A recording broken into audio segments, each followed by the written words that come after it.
Saludos a todos, bienvenidos al Adepto Iniciado. Hoy tenemos el gusto de estar de nuevo con Angeru García para hablar de algunos temas bastante controvertidos sobre la historia. Buenas tardes, Angeru. Hola, buenas tardes. Sí, hoy vamos a hablar sobre las guerras mundiales y, bueno, nos vamos a centrar en la primera, porque generalmente siempre hablamos de la segunda, pero obviamente la segunda era la continuación de la primera y para entender todo el espectáculo la idea es empezar por el principio. Ajá, Vale, ¿puedo compartir pantalla? adelante.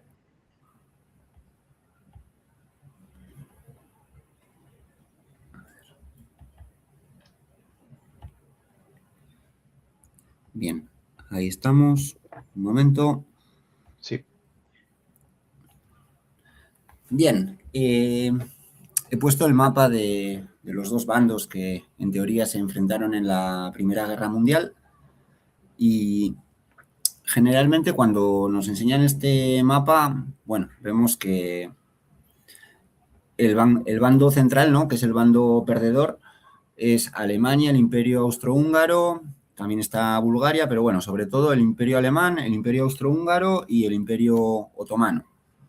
Pareciera que, bueno, representan, no voy a decir la mitad de Europa, pero sí una parte importante. Sin embargo, cuando lo vemos desde un punto de vista más global, ¿no? Porque estamos hablando de una guerra mundial, pues lo podemos ver aquí que en realidad, claro, teniendo en cuenta que Estados Unidos estaba en este bando azul y que asimismo las colonias del Imperio francés y del Imperio británico también pertenecían a este bando, podemos ver que esa supuesta guerra mundial en la práctica era Alemania contra todos.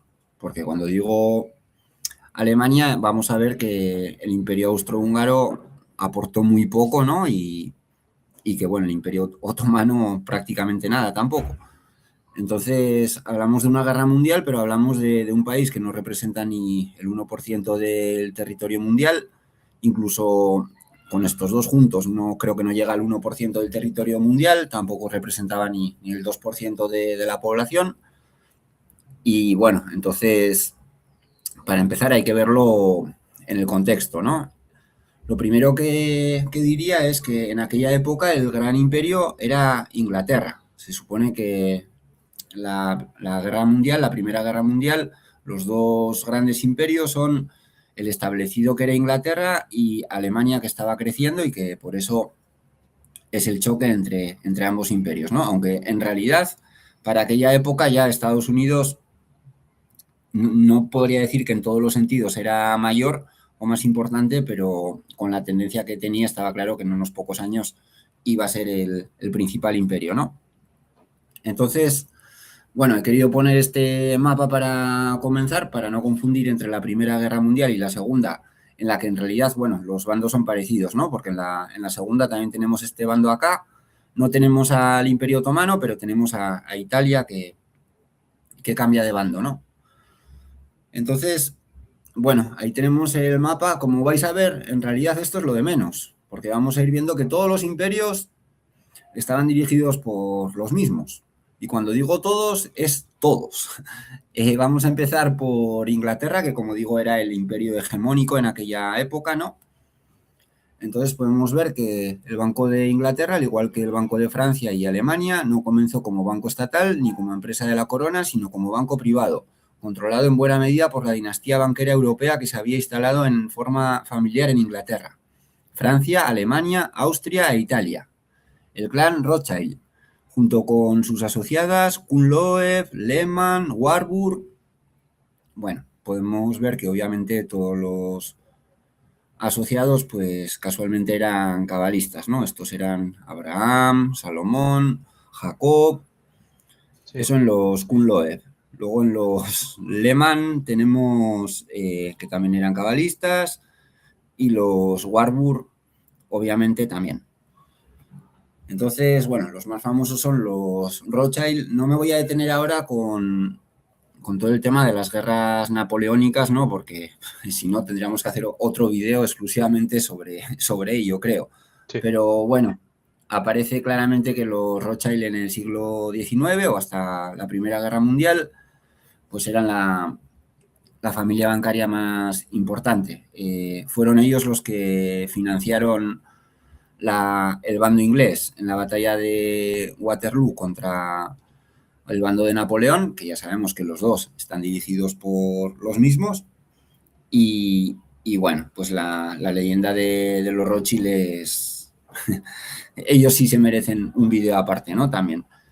Pero resumiendo un poco, bueno, lo que nos cuentan es que además de ser los dueños del Banco Central de Inglaterra, y ya hemos visto también de los demás países, bueno, es que ellos fueron los que financiaron De Beers para la creación de Sudáfrica y también financiaron a Cecil Rhodes para la creación de Rhodesia en África, todo el tema de los diamantes y el oro.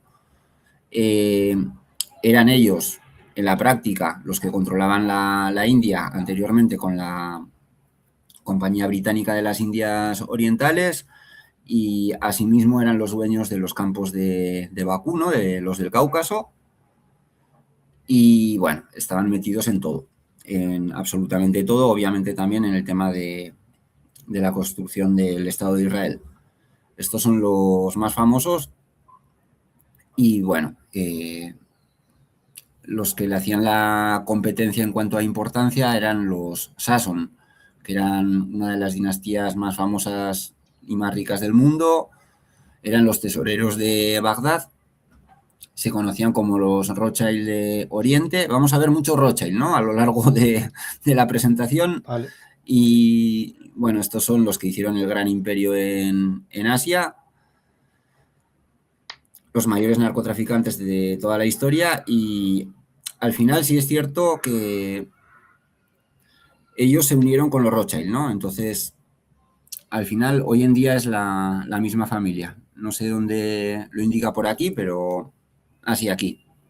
Edward Sasson contrajo matrimonio con Aline Caroline de Rothschild, que era el que estaba dirigiendo el asunto en París, ¿no? Porque había un Rothschild en cada capital. Sí, se casaron y se estableció la unión entre las dos dinastías, ¿no? Por decirlo así. Sí, entonces los que manejaban el asunto asiático y los que manejaban el tema europeo y estadounidense. Hay que recordar que, bueno, los imperios estaban dirigidos por un emperador, un zar, un kaiser, pero que los tres eran primos carnales. Entonces se supone que el Kaiser se enfrentó contra su primo carnal ruso y contra su primo carnal inglés en la Primera Guerra Mundial, ¿no? Aquí los tenemos. Todos eran primos carnales. La zarina también era prima carnal o primo hermano, como se quiera decir, de los dos, ¿no? Del inglés y del alemán. Y el zar, lo mismo. Entonces, bueno, el zar no era primo carnal del Kaiser, era primo más lejano, pero la zarina sí, ¿no? Y todos estaban emparentados, todos eran primos carnales con el inglés. Entonces nos dicen que hay dos bandos y, bueno, hay que ver que en esos dos bandos no solo eran una sola familia de emperadores, sino que es que además las tres agencias internacionales que había en aquella época, en la Primera Guerra Mundial, eran estas tres. La primera fue la que se creó en Francia. Y bueno, ya habíamos visto en otra exposición que los tres eran cabalistas y ellos tenían el monopolio de las noticias internacionales en cada uno de los países. Aparte, bueno, para ver todos los imperios, en el Imperio Austrohúngaro no había una agencia internacional, pero sí que había periódicos y bueno, podemos ver que todos también habían sido fundados por... Más de lo mismo. Pues sí, por los cabalistas. Es que, bueno, todo el tiempo vamos a ver lo mismo, ¿no? Ya habíamos comprobado que Hollywood fue creado exclusivamente por cabalistas. Y entonces, bueno, para empezar a ver los distintos imperios, podemos empezar por el famoso imperio austrohúngaro, donde nos dicen que la burguesía judía estaba estrechamente aliada con el régimen liberal aristocrático que dirigía el país, tanto mediante el desarrollo de la industria, el comercio y las finanzas, como en la agricultura, donde formaban el 73% de los arrendatarios de grandes fincas y 62% de las intermedias, muy numerosos entre los comerciantes, los empleados de la industria, las profesiones liberales o los bancos, controlaban la minería y la industria pesada. El 70% de los periodistas eran hebreos. Entonces, vamos viendo, bueno, aquí quien gobernaba eran los Habsburgo, que son los que habían dirigido el Sacro Imperio Romano Germánico del día de la Marmota con todas esas fundaciones, ¿no? Entonces, bueno, está claro que el emperador del Imperio Austrohúngaro era de los mismos magos que los que eran primos carnales entre ellos, entre alemanes, rusos y ingleses. Bueno, en Francia no había emperador, pero ya vimos la Revolución Francesa y bueno, 14-7 y el 9-11 que ellos tenían también. Entonces, lo llamativo es que, bueno, que dicen también que había antisemitismo en Hungría, ¿no? Antes de la Primera Guerra Mundial, pero poca importancia. Vamos a ver que, bueno, estamos comprobando que en Hungría eran ellos los que lo dirigían todo y así en todas partes. Los judíos mantuvieron un papel destacadísimo en las profesiones liberales, en las finanzas. Debido a la asociación mental entre comunismo y judíos, muchos miembros de la clase política húngara, tras la breve República Soviética húngara, comenzaron la restauración de la monarquía. Entonces nos están diciendo que ellos eran los banqueros, los periodistas, los de las profesiones liberales, pero que al mismo tiempo el comunismo siempre se relacionaba con los judíos. Sí. Entonces estaban en los dos bandos. Esta es la única república comunista que se creó aparte de la URSS, ¿no? Inicialmente, la República Soviética Húngara. Y podemos ver que, bueno, que fue gobernada por una coalición de comunistas y socialdemócratas. Su núcleo de dirigentes estuvo conformado por Bela Kun, que era el más importante, y todos estos nos dice que de la cúpula principal una abrumadora mayoría provenía de familias de origen judío. A mí este número me parece muy pequeño, yo diría que eran más del 90%, pero bueno, aquí se habla en estos porcentajes.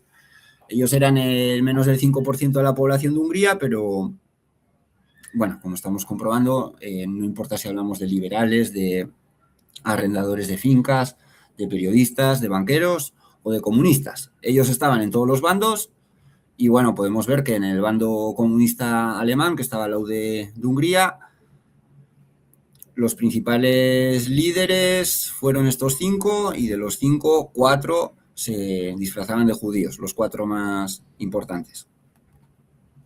Es para ir viendo que, bueno, que todos los imperios en realidad estaban dirigidos por los mismos, sin importar si en un momento dado eran de izquierdas o... Sí, estaban o de infiltrados derechas. en todos los ámbitos y controlando todos los sectores y los dos polos. Sí, podemos ver el caso de Austria. De los 5 principales dirigentes de la época, 3 se disfrazaban de judíos. Y bueno, no, en realidad 4, claro. Es que aquí están contando como que Víctor Adler no se disfrazaba de judío. Víctor Adler era el padre de Friedrich o el hijo, no sé. Aquí lo dice, ¿no? Y obviamente también era judío. Entonces, mínimo 4 de 5, ¿no? Si vemos, eso en los de izquierdas, si vemos cuáles eran los 10 principales banqueros de Austria, bueno, pues el primero era Rothschild, obviamente, y de estos 10, 7 se disfrazaban de judíos. Ya hemos visto que, bueno, los emperadores de Austria-Hungría era la casa de los Habsburgo, que eran los que habían fundado todas las capitales imperiales que habíamos visto en el Sacro Imperio Romano Germánico, en las colonias españolas, portuguesas. Bueno, estos han dirigido medio mundo, ¿no? Fueron los que daban la cara en aquella época. Entonces, bueno, para zanjar el tema del imperio austrohúngaro, que es un imperio del que siempre hemos escuchado hablar, pero que no lo ubicamos muy, muy bien, ¿no? No sabemos mucho sobre ellos. Ya hemos visto que tanto en Hungría como en Austria, sin importar si eran de izquierdas o eran de derechas, siempre estaban dirigidos por los mismos. Hay que destacar lo que ya había comentado una vez, la expulsión de los judíos de Viena. Viena era la capital tradicionalmente del Sacro Imperio Romano Germánico y luego ya del Imperio Austrohúngaro, ¿no? Entonces, hay que destacar que cuando se inventaron la expulsión en el 9-11 de 1670 de Viena, las 50 familias más adineradas se fueron a Berlín y ahí es cuando empiezan a desarrollar Prusia, ¿no? Ya lo veremos. Pero la mayoría de ellos se fueron a desarrollar Hungría, porque en aquella época Hungría no existía. A ver, esto es el Imperio Austrohúngaro, ¿no? Bueno, aquí tenemos Viena, que era la gran capital. Esta es la parte austriaca, donde ya hemos visto que lo dirigían ellos todo. Luego tenemos aquí Praga, que es la República Checa. Podemos ver que la familia más importante de Praga, obviamente también era uno de ellos, con distintos monopolios en los minerales que hacían falta para el armamento y para la industria, ¿no? Entonces, bueno, esto es Austria, esto es la República Checa, esta es la zona de Galicia y esto es lo que crearon de Hungría. Pero hace 300 años, Hungría no, o hace 350 años, Hungría no existía. Hungría, que es toda esta parte que estamos viendo acá, ¿no? Aquí dice Buda, ¿no? Buda de Budapest, pertenecía al Imperio Otomano. Esto era el Sacro Imperio Romano Germánico, ¿no? Con la capital de Viena, pero justo al lado teníamos el Imperio Otomano y distintos vasallos del Imperio Otomano también.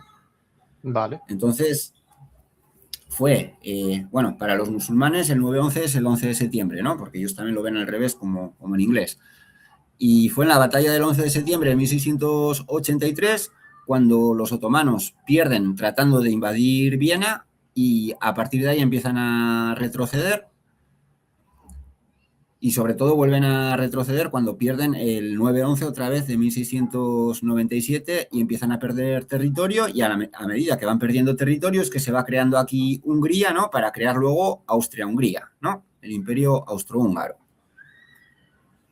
Veamos cómo es la evolución de los cabalistas en Hungría. Se supone que en 1720 solo había 12.000, pero que 170 años después había 700.000.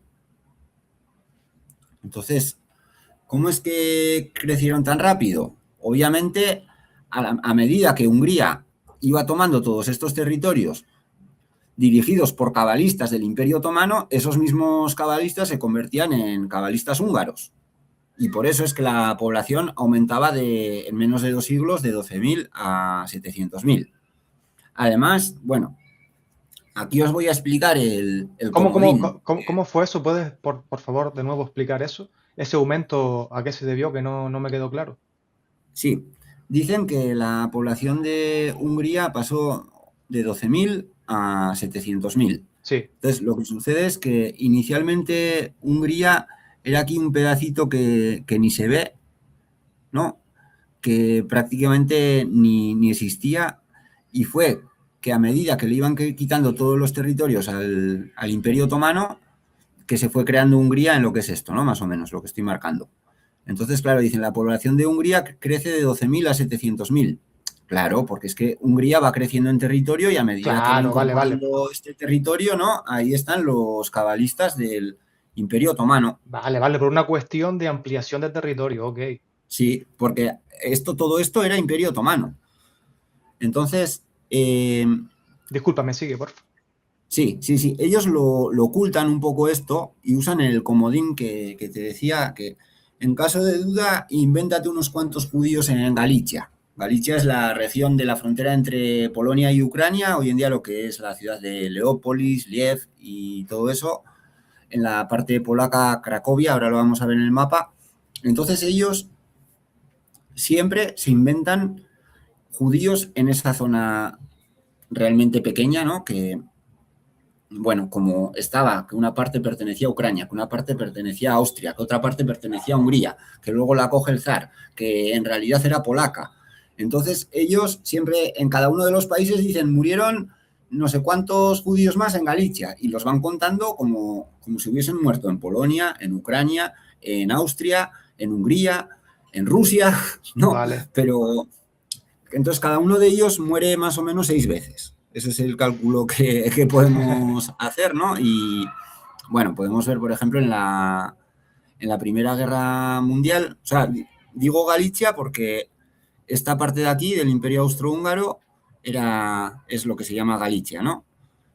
Y Entonces, bueno, podemos ver que en la Primera Guerra Mundial se supone que había 600.000 judíos en el ejército ruso y ya habíamos visto que desaparecieron 600.000, como siempre, ¿no?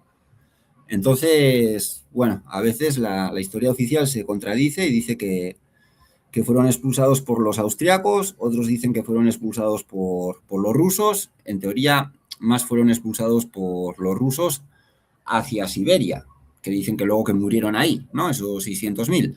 Pero también dicen que aparecen en Hungría. Entonces ya como que se duplican, ¿no? Por un lado dicen que esos 600.000 mueren en Siberia, pero por otro lado hay va que aparecen en Galicia.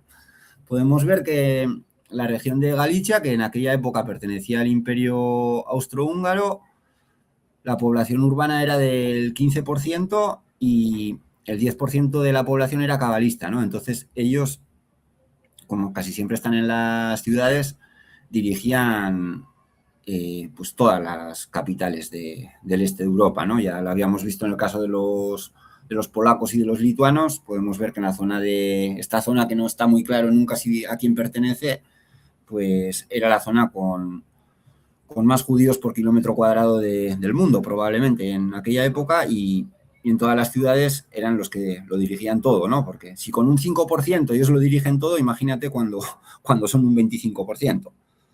Sí, son Entonces, todos son ellos.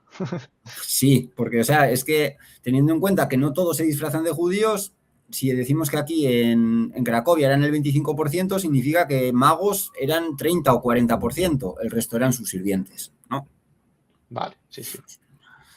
Y bueno, destacar eso, que por ejemplo dicen que en Galicia pues había 800.000 judíos, a veces dicen que había 1.000.000, y que bueno, que en la Primera Guerra Mundial se llevaron 600.000, ¿no? Desaparecieron 600.000, pero 20 años después otra vez había 1.000.000. O sea, es que desaparecen, pero otra vez están, ¿no? A pesar de que dicen al mismo tiempo de que están en Galicia, de que están en Rusia, de que han muerto en Siberia, pues también están.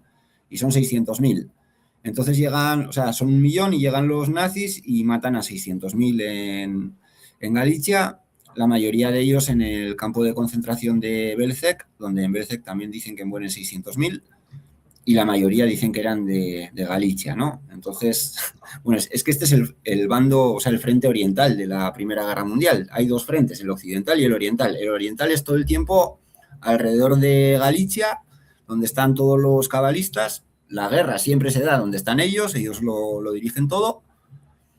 Y, bueno, pues eso, que se supone que los nazis desaparecieron a otros 600.000, aparte de los 300.000 que luego también se lleva Stalin de Galicia, que se supone que desapareció a 600.000 en Siberia. O sea, primero fue el zar, luego es Stalin, tenemos a los nazis, ya son 3 veces de 600.000, pero bueno, también los incluyen luego en los que desaparecen en Hungría, ¿no? Que desaparecen 600.000, pues también los incluyen otra vez.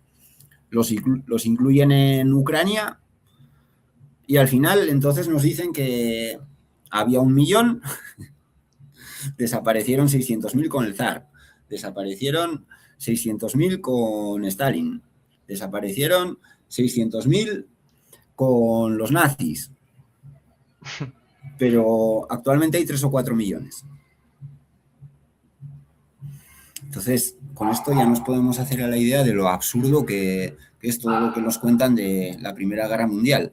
Siempre nos dicen que eran 1.000.000, desaparecen 600.000 vamos a decir conflicto. Y otra vez son 1.000.000, ¿no? Y obviamente son ellos los que lo están dirigiendo todo. Que además emigraban a Estados Unidos, Argentina y otras partes.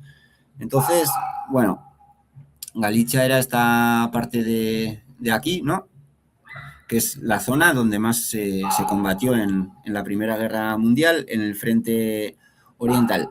Decía que, claro, Hungría fue creciendo y le fue quitando todo este pedazo al Imperio Otomano, que se quedó con esta parte, y de todas maneras ya hemos visto que el bando central era el Imperio Otomano, Austria-Hungría y Alemania, ¿no?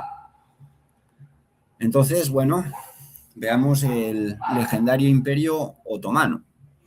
La familia Camondo fue una destacada dinastía de banqueros y filántropos sefardíes que operó en el Imperio Otomano durante el siglo XIX, conocido como los Rothschild de Oriente. Fundaron el poderoso banco y financiaron la modernización del imperio y la guerra de Crimea. Entonces, en la primera mitad del siglo XIX eran los cabalistas sefardíes los que dirigían las finanzas del Imperio Otomano musulmán. Luego crearon el Banco Otomano. Y es que esto es alucinante. Esto no lo he puesto en ningún libro porque ni lo sabía. Preparando aquí la presentación, lo he visto, ¿no? Que bueno, que crearon el Banco Otomano, el Banco Central del Imperio Otomano. Fue fundado como una institución británica constituida en Londres y reorganizada como una empresa franco-británica con sede en Constantinopla. Este era el Banco del Imperio Otomano. Tras la Primera Guerra Mundial, Paribas tomó el control y lo nombró el Banco Otomano en 1925. Entonces, bueno, veamos quiénes eran esos anglo-franceses que eran los dueños del Banco del Imperio Otomano. Tengamos en cuenta que estos eran del bando alemán y estaban financiados por los franco-ingleses que eran del otro bando, ¿no? Hombre, si Nos estaban dice, financiados por los franco-ingleses, ya sabemos un poco por dónde van los tiros, ¿no? sí, no hay que ser un genio. Bueno, en realidad da igual de qué país hablemos, siempre es lo mismo, ¿no? Sí, claro, Pero bueno. con los ingleses ya se las trae y los franceses pues también. El grupo francés estaba constituido por Paribas y la familia Rothschild, rama francesa. El grupo inglés estaba constituido por los banqueros de la City de Londres, que son los que hemos visto antes, ¿no? Uh-huh. Y la familia Rothschild, rama inglesa. Entonces, bueno, aquí están las acciones, ¿no? El Banco Central del Imperio Otomano, el que emitía el dinero y el que se encargaba de los préstamos, además de estos que continuaron, obviamente, eran los Rothschild. Se repartieron las acciones de ese Banco Imperial Otomano entre ellos tres, ¿no? Sí, y es que lo crearon ellos, lo crearon en Londres. Entonces, claro, hay que ver, bueno, cómo estaba constituido el Imperio Otomano. Yo pregunto cuáles son las 5 ciudades principales en 1914 y vemos que, bueno, que en Constantinopla había 52.000 cabalistas. En Bagdad había 80.000. En Izmir, 35.000. Damasco, 10.000. Alepo, 12.000. Bueno, hay que tener claro que con que haya 100, te la lían parda, ¿no? O sea, ellos... Es que con que haya uno que sea el dueño de todas las finanzas es suficiente, pero bueno, vemos que ellos representaban alrededor del 30% de la población urbana del Imperio Otomano, al igual que estamos viendo en Ucrania, en Polonia o en Hungría, en cualquier otro lado, ¿no? Eran pocos, pero todos vivían en las ciudades. En aquella época muy poca gente vivía en las ciudades, entonces ellos eran mayoría en las ciudades. Claro. Aquí, entre las 5 más importantes hasta 1914, no aparece Salónica, porque Salónica dejó de pertenecer al Imperio Otomano en 1912. Pero bueno, el caso es que en 1914 tenía 157.000 habitantes, de los cuales más de 80.000 eran cabalistas. O sea, más de la mitad de la población de la ciudad de Salónica, puerto fundamental del Mediterráneo, eran cabalistas. Aquí es donde nació Mustafa Kemal Atatürk, que es el que sería el líder de los jóvenes turcos, ahora lo vamos a ver. Él nació en una ciudad en la que la mayoría se disfrazaban de cabalistas. Tengamos en cuenta que aparte de estos 80.000 había magos que no se disfrazaban de cabalistas. Vale. ¿Sí? Y la revolución de Turquía, ¿no? Después de la Primera Guerra Mundial, empezó todo con el tema del tercer ejército otomano que estaba en Salónica.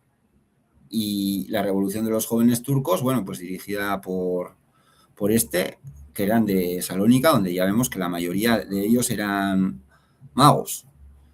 Digo esto porque, a ver, aquí había un 911, luego aparecerá. Pero bueno, lo cierto es que en todas partes eran ellos los que lo controlaban todo. Y si indicábamos aquí, a ver, quiénes eran los de Paribas, ¿no? Porque aquí ya nos ha quedado claro que todos estos eran cabalistas. Entonces, si vemos quiénes eran Paribas, vemos que fue fundado por este, que era un banquero de nacionalidad suiza, pero que obviamente pues era cabalista. Y ellos, bueno, este por ejemplo estuvo metido en el Banco Franco-Egipcio, en el Banco Nacional de México, en el de París, los Países Bajos, también fue director gerente del Banco Ruso-Chino. Entonces, Wow. es que realmente, bueno, si da igual quienes dicen que estaban enfrentados un bando contra el otro, si lo dirigían ellos las finanzas totalmente en todas partes. Uno de los más famosos de Paribas fue este, que también era cabalista y estuvo 20 años como director de Paribas. Y anteriormente estuvo este otro, ¿no? Que estábamos diciendo que es el que tenía todos los puestos. En Francia, además de los Rothschild, su principal competencia eran los hermanos Pereire, que obviamente también eran de los mismos, y los Stern, que también tenían acciones de Paribas, ¿no? Tantos estos como estos eran los que vienen a representar Paribas. Entonces, los 4 dueños del Banco Central del Banco Otomano eran ellos. Por poner otros ejemplos de banqueros franceses, bueno, el que creó los préstamos de riesgo al tercer mundo fue este cabalista, los creó en Túnez, que al final pues era parte también del Imperio Otomano. Y bueno, pues aparte de los que estamos diciendo, no, la historia oficial dice que, bueno, en 1914 ya los financieros que más estaban invirtiendo en ese momento, ¿no? Porque los franceses e ingleses habían invertido antes, invertir entre comillas, ya me entiendes. Sí. Bueno, estos operaban por el Banco Otomano, pero que en 1914 ya había una gran inversión alemana. El Deutsche Bank, ¿no? Ya vamos a ver quiénes eran el Deutsche Bank. Y aquí es una de las historias que suelen contar sobre la Primera Guerra Mundial. No sé si has escuchado hablar del ferrocarril de Bagdad. Pues yo, mira, sobre ese tema sé muy poquito, así que adelante y así estoy aquí en modo aprendizaje. Vale, cuentan que, bueno, decíamos, se supone que Alemania estaba subiendo, Inglaterra estaba arriba y no quería dejarle su lugar, ¿no? Entonces que por eso se crea el imperialismo y, bueno, la Primera Guerra Mundial. Una de las cosas que en teoría más molestaban a Inglaterra eran que iban a hacer el ferrocarril entre Berlín y Bagdad. Entonces todo el petróleo que ya se había descubierto en Irak bueno, la conexión Oriente Medio iba a ser directamente por ferrocarril entre Berlín y Bagdad. Y que eso Inglaterra no lo podía permitir porque, claro, ellos eran los dueños del imperio marítimo mundial y que entonces esa es una de las principales razones, ¿no? Pero bueno, ya estamos viendo que en Bagdad el 30%, el 40% de la población de Bagdad se disfrazaba de cabalista. Ya hemos visto el tesorero de Bagdad, que terminó siendo el mayor narcotraficante de la historia. Y bueno, ya vamos a ver luego quiénes eran los banqueros alemanes, ¿no? Pero con estos ya nos ha quedado claro y con estos también. Entonces, bueno, no me voy a detener demasiado, ya lo vimos en el capítulo 3, pero en Rusia también había los Rothschild de San Petersburgo y los de Moscú, ¿no? Los Poliakov se conocían como los Rothschild de Moscú y estos se conocían como los Rothschild de San Petersburgo, aunque bueno, hay que decir eso, que los Rothschild también eran los dueños del petróleo del Cáucaso, de Bakú, hasta 1913. Casualmente ellos como que se la olieron, ¿no? Que al año siguiente eran ellos los que iban a crear la Primera Guerra Mundial en el 9-11, en el 2500 aniversario del Templo de Salomón, y vendieron todo en Bakú, porque sabían que eso al final se lo iban a quedar como comunistas, ¿no? Entonces, bueno, no sé, me puedes preguntar si en algún caso no te ha quedado claro. En Sí, sí, Inglaterra, en Francia, en Austria-Hungría, en el Imperio Otomano. tú ¿Hasta de, ahora está claro que lo dirigían todo? tú de momento creo que te estás explicando maravillosamente. Yo si tengo algún punto te paro y te digo. Vale, gracias. Entonces, Bueno, vamos a ver la historia de Alemania, porque como he dicho, en la Primera Guerra Mundial al final era Alemania contra todos y en la Segunda prácticamente también. Entonces vamos a ver cómo crearon Alemania, la historia de Prusia, porque bueno, Prusia abarcaba el 60% de la población y de la economía, del territorio del Imperio Alemán, ¿no? ¿Por qué se dice Entonces, por ahí, por qué se dice por ahí que Prusia era la antigua Rusia? no, eso es incorrecto en todos los sentidos. El nombre es parecido, pero aparte de eso, si me preguntas por el nombre, yo te diría que Prusia representa a Persia. Son las Vale, mismas letras del alefato hebreo. Y no, en absoluto. Vamos a ver que Prusia procede de la mancomunidad polaco-lituana del Día de la Marmota. muy bien. Bien, entonces, bueno, vamos a ver cuál es la historia de Prusia un poco desde el principio. Habíamos visto que en la zona de Estonia y Letonia habían creado la Tierra Mariana en el Día de la Marmota y, y bueno, estos son los que se enfrentan en 1410 contra la mancomunidad polaco-lituana del Día de la Marmota y pierden. Pierden los que se hacían llamar los caballeros teutónicos, ¿no? La orden teutónica, pierden contra los polaco-lituanos.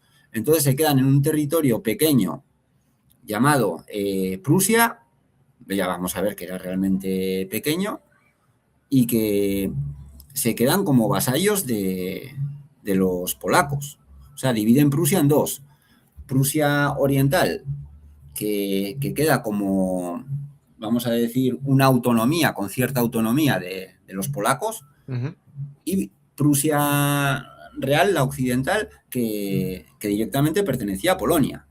Entonces, hay que recordar que Polonia era considerada en aquella época el paraíso judío, ¿no? Ahí hacían ya imprimían las monedas en hebreo y lo dirigían absolutamente todo, ¿no? Entonces hay que decir que Prusia pertenecía a Polonia y en Polonia ellos lo dirigían todo. Aquí lo tenemos en el mapa actual. Esto es la famosa Prusia Oriental que actualmente pertenece a Rusia, ¿no? Kaliningrado. Vale, Y lo que era la Prusia Occidental era esta parte de aquí, que actualmente es Polonia. ok. Esto no es Alemania, es esto. Y, o sea, fijaros, la famosa Prusia era esto nada más. Entonces aquí llama mucho la atención cómo los polacos, que, bueno, ya hemos visto que ahí los cabalistas lo dirigían todo, resulta que nunca se preocuparon por, a pesar de haberles ganado, nunca se preocuparon por recuperar este territorio, que era el más importante, claro, porque eran los puertos por donde se tenía acceso a todo lo que venía del océano, ¿no? Bueno, del comercio internacional, para que desde aquí fueran las mercaderías para Rusia y, bueno, para toda Europa, ¿no? Pero se lo dejaron ahí a los de la Orden Templaria. Aquí tenemos el mapa de la época, ¿no? Esto es el Gran Ducado de Lituania, donde en las ciudades lituanas ni siquiera vivían lituanos. Esto es el Ducado de Prusia y esta es la Prusia Real que pertenecía directamente a Polonia, mientras que esta, o sea, esta también pertenecía a Polonia, pero tenía cierta autonomía. Esta era Polonia. Y aquí está la ciudad de Danzig, que es por la que luego empieza la Segunda Guerra Mundial, ¿no? Pero bueno, estamos hablando de territorios polacos.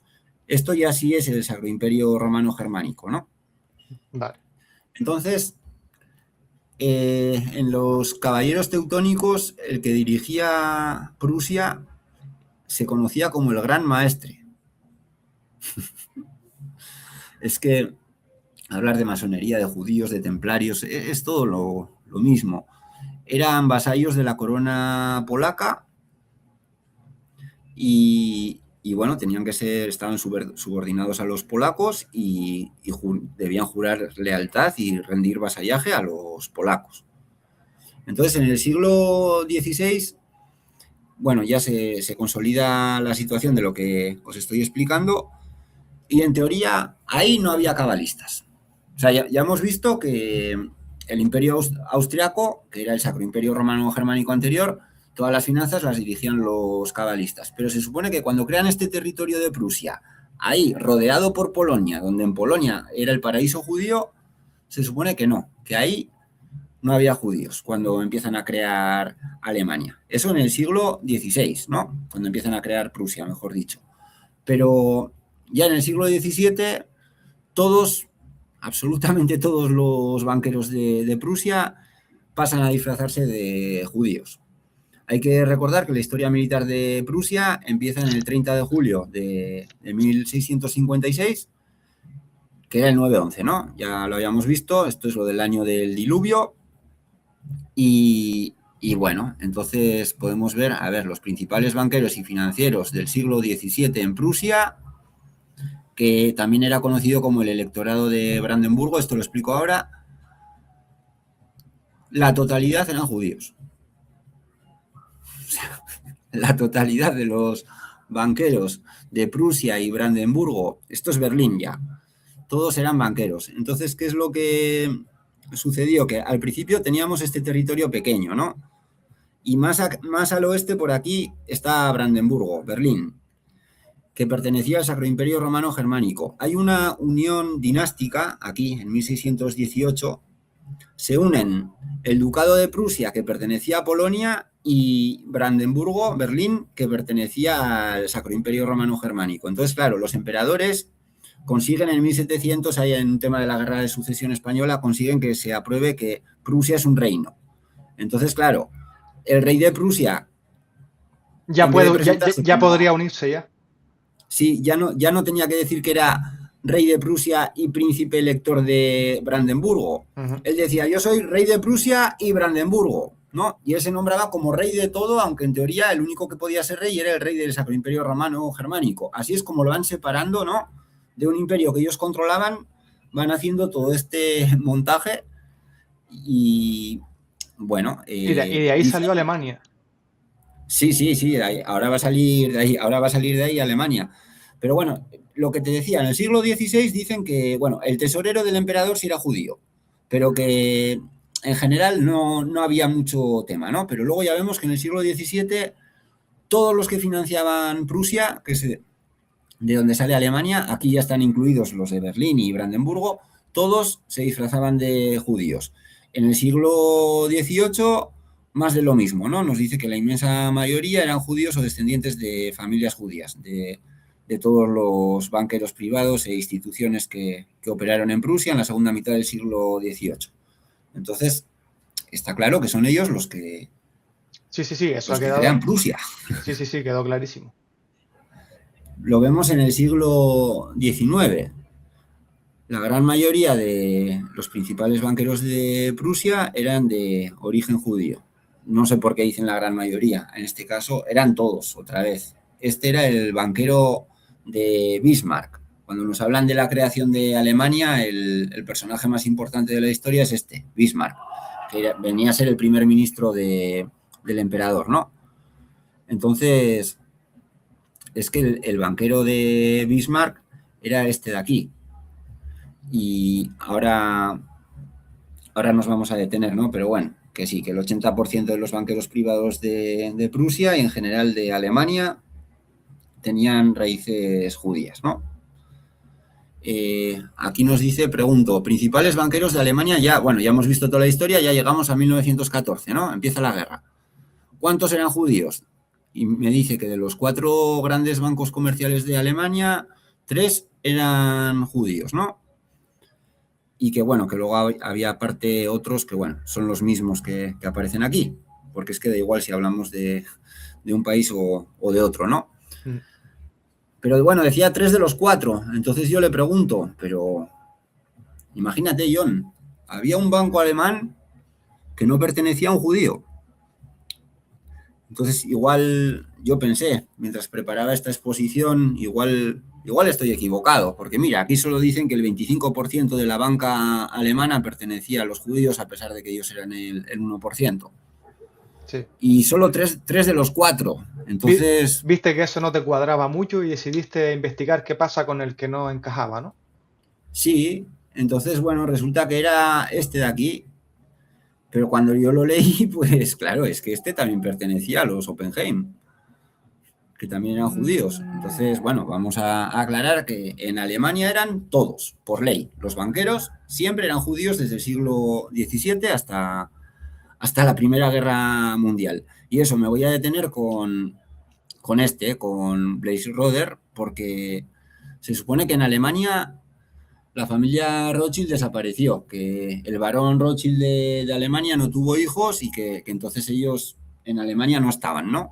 Eso es lo que cuenta la historia oficial, que estaban en Austria, pero no en Alemania. Entonces, bueno, que en 1820 Samuel había ascendido a banquero mercantil y había establecido los primeros contactos con los Rothschild. Entonces, este cabalista nació en Berlín. El banco mantenía estrechos contactos con la familia Rothschild. Funcionaba como sucursal en Berlín del Banco de los Rothschild. Entonces, bueno, el único país en el que se supone que no estaban los Rothschild, en realidad tenían su sucursal y así se reconoce. Lo que nos dicen es que en el siglo XIX la casa bancaria Rothschild representaba los intereses de la Confederación Alemana controlada por Austria. Ahí, como vamos a ver, había un enfrentamiento entre Austria y Prusia y como ellos lo dirigían todo en Prusia, no podían dirigirlo todo directamente en el otro bando, ¿no? En Alemania. Entonces nos dicen, en el conflicto que se desarrolló entre el Reino de Prusia en rápida expansión y la Confederación Alemana pro-austriaca, el Banco Rothschild se encontró en gran medida atrapado en una incómoda posición intermedia, dicen. Entonces, desde 1851, von Bismarck había servido como embajador prusiano con sede en Frankfurt. En marzo de 1858, Bismarck fue nombrado embajador ante el Imperio ruso. Antes de partir de Frankfurt hacia San Petersburgo, Rusia, Bismarck consultó al barón Rothschild para que le recomendara un banquero berlinés que gestionara sus finanzas personales, así como los asuntos del Estado prusiano. No es difícil entender por qué Bismarck pediría al banco Rothschild que le recomendara un banco de la competencia. Todos en Frankfurt sabían que Prusia tendría que distanciarse del banco Rothschild, dadas las estrechas relaciones de los Rothschild con el principal rival de Prusia, Austria-Hungría. Sin embargo, ni Bismarck ni Prusia querían romper relaciones y alienar por completo a los Rothschild. ¿Qué mejor manera de evitar esta fisura con los Rothschild que pedirles a ellos que proporcionen el nombre de un banco alternativo? Entonces, claro, o sea, dicen que en Alemania no fueron los Rothschild, pero que a mí me da igual el apellido, a mí me da igual el disfraz. El asunto es que siempre son ellos. Claro. Y lo sorprendente es lo fácil que se puede demostrar en realidad, ¿no? A ver, esto es un resumen de cómo creció Prusia, ¿no? Que, como dije, hasta 1618 era muy pequeño, luego se une ya con Brandeburgo por la unión dinástica. En 1656, en el 9-11, empieza la historia militar de Prusia. En 1701 es reconocido directamente como reino de Prusia después de lo de la Guerra de Sucesión del año 1700 en España, ¿no? Que renunciaron a poner uno de los suyos como rey de España, ¿no?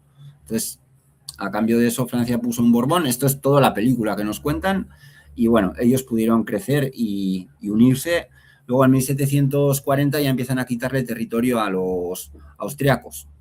Recordemos que habían sido expulsados, en teoría, en 1670 los banqueros de Viena, que se habían ido las 50 principales familias a Berlín, ¿no? Entonces, claro, una vez que los financiadores del Sacro Imperio se van a Prusia, pues Prusia crece disparado, ¿no?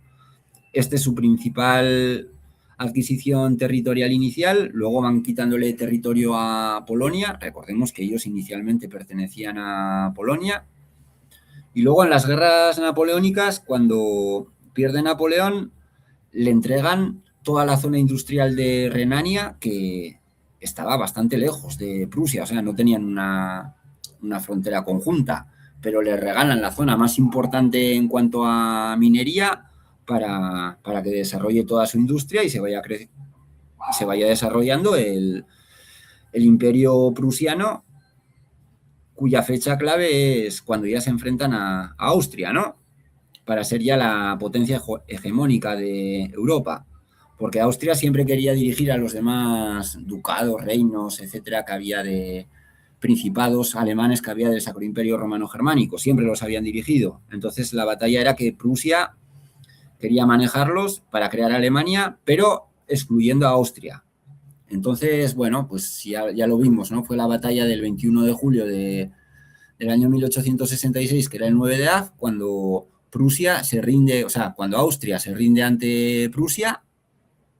Lo celebran también al día siguiente, porque como era sábado, cuando el 9-11 es sábado, también lo celebran al día siguiente, que es domingo. Y pues nada, eso, la derrota y la solicitud del armisticio.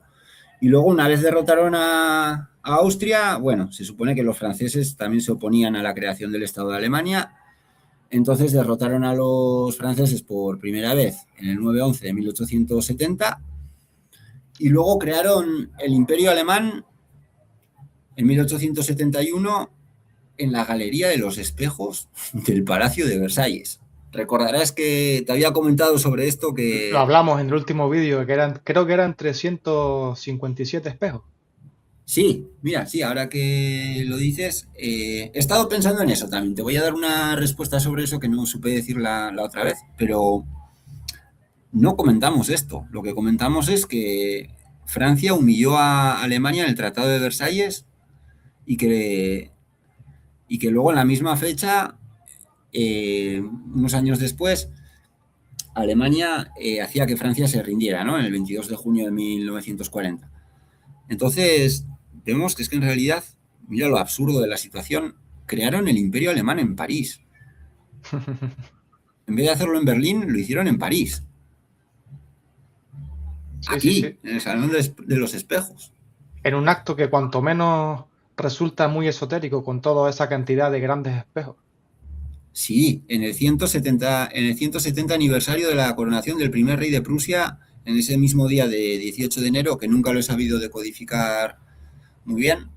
Y sobre los 357 espejos, bueno, es el 21 por 17, ¿no? Ya lo dijimos. Me quedé pensando y creo que puede ser, creo, no estoy seguro, la palabra Mesías suma 358. Entonces siempre se habla de lo que hay más uno, ¿no? Ese uno es el mago o Dios, como queramos verlo. Entonces son 357 espejos más el mago, 358, el Mesías suma 358. Puede que sea una de las razones, no lo sé. A veces tú sabes que tienen varias. Sí, sí, es difícil de codificarlo, pero es muy interesante esa perspectiva que aportas. Entonces, bueno, a ver, para continuar, no me voy a detener con los banqueros de Estados Unidos que entran después en la Guerra Mundial. Basta con ver que la Reserva Federal la habían creado en 1913 y que su arquitecto fue el cabalista Warburg, ¿no? Las guerras mundiales, Estados Unidos, el que lo dirigía todo era Bernard Baruch, que era un cabalista, que fue el asesor presidencial en la Primera Guerra Mundial y en la Segunda. Que fue el que se encargó de todo el tema militar y bueno, luego se encargó de la supuesta comisión de las bombas atómicas y todo eso. Para continuar, bueno, también estuvo Japón en la Primera Guerra Mundial. Tiene un papel poco destacado, pero bueno, para hacer la introducción ya para la segunda, ¿no? Para otra exposición. Japón, hasta 1867, no era nada. Era un país totalmente subdesarrollado y no representaba nada. Pero el 9 de noviembre de 1867 es cuando se cambia bueno, absolutamente todo. Japón hasta ese año estaba en la Edad Media todavía y a partir de ahí empieza la restauración Meiji y en unos pocos años pasan de estar totalmente subdesarrollados a ganarle en 1905 al Imperio Ruso. Estamos hablando de la primera vez que un imperio asiático le ganaba a un europeo, ¿no? Entonces, ¿cómo se explica que en menos de 40 años pasaron de la Edad Media a poder ganarle al Imperio Ruso? Claro, ¿quién financió todo lo que tuvo que ver con la guerra ruso-japonesa, bueno, podemos ver que Jacob Schiff y Wall Street organizaron la emisión de bonos y cubrieron con eso la mitad de todos los gastos militares de Japón en el conflicto. Eso aparte de lo que metiesen de manera informal, ¿no? Y bueno, que también tenían apoyo de la alianza anglo-japonesa. Bueno, los anglos no vamos a repetir otra vez quiénes eran, ¿no? Pero entonces el asunto está en que en Japón en 1870 implementan un sistema de escolarización obligatoria, nos convierten en, bueno, en este caso a los japoneses, en cabezas cuadradas, al igual que anteriormente en Prusia, ¿no? Con la educación obligatoria, todos diciendo las mismas estupideces y bueno, como vemos que el resto del rebaño dice las mismas tonterías que nosotros, pues pensamos que tenemos razón, ¿no? Así es como se desarrolla Japón y consigue ganar por primera vez en la historia a que un imperio asiático le gane a uno ruso. Decía que, bueno, Prusia fue la pionera en la educación obligatoria. Entonces, claro, así es como se consolidó el nacionalismo alemán, que en aquella época ni existía. Si los educamos a todos igual, les hacemos cantar el himno a todos igual y bueno, les metemos las mismas ideas absurdas, pues tenemos un rebaño. Sí, de hecho, creo que estamos, si no me equivoco, bajo la educación prusiana, ¿no? Sí, sí, Entonces, es el modelo que se replicó en todas partes y en uno de exacto. los primeros que se replicó fue en Japón. Entonces luego cuando nos preguntamos, bueno, cómo podían estar tan locos los nazis o los japoneses, pues eso es, la educación obligatoria, todos aprenden la misma mierda y escuchársela a uno y al otro refuerza lo que uno ya cree, ¿no? Lo que le han engañado y como todo el rebaño dice lo mismo, pues luego decimos que los alemanes son cabezas cuadradas o que los japoneses son parecidos. Pues claro, son los primeros que empezaron con la educación obligatoria, no sé cuántas generaciones comiendo mierda, disculpa la expresión, pues es lo que hay. Sí, sí, sí, bravo, lo has explicado de maravilla. Entonces, bueno, nos dicen que en la Primera Guerra Mundial empezó en teoría porque, bueno, que el 28 de junio mataron al archiduque de Austria y toda esa historia, ¿no?